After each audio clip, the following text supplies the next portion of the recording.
اگر زمین و جائیداد کے بٹوارے میں امانت داری نہیں ہوئی، بیٹوں کے ساتھ بیٹیوں کو حق نہیں ملا، بہنوں کو حق نہیں دیا آپ نے، آپ کے مرنے کے بعد آپ کی بیوی کو حق نہیں ملا، تو یاد رکھیے قیامت کے دن عرش کا سایہ نصیب نہیں ہوگا۔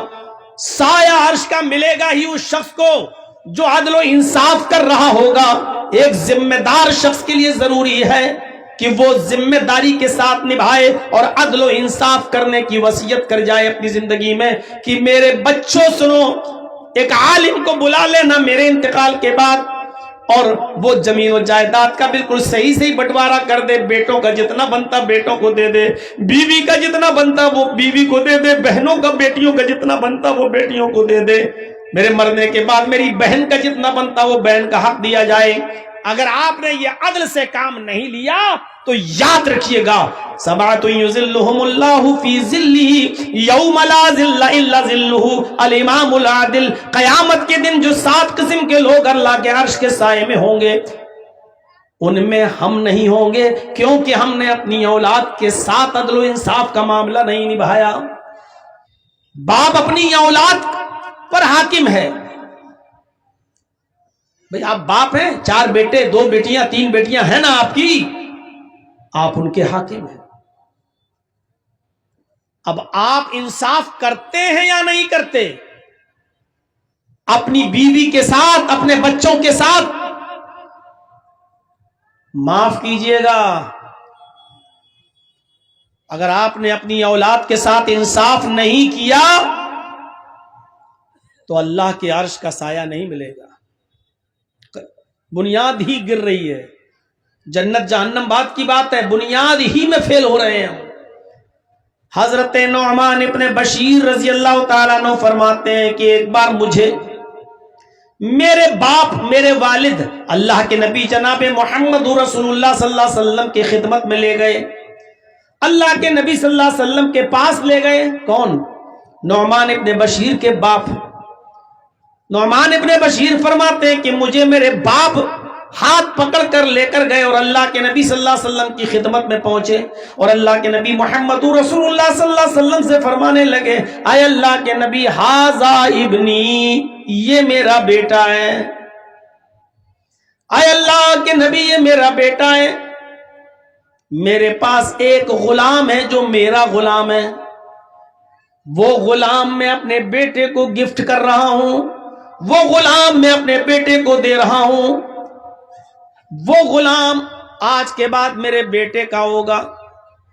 اے اللہ کے نبی صلی اللہ علیہ وسلم، آپ گواہ بن جائیے کہ میں اپنے بیٹے کو غلام دے رہا ہوں، بعد میں اگر کوئی جھگڑا ہو، کوئی اس پر دعویٰ ٹھوکے تو آپ گواہی دے دیجئے گا کہ نہیں، میرے سامنے نعمان ابن بشیر کے باپ نے اپنا غلام اپنے بیٹے کو دیا تھا۔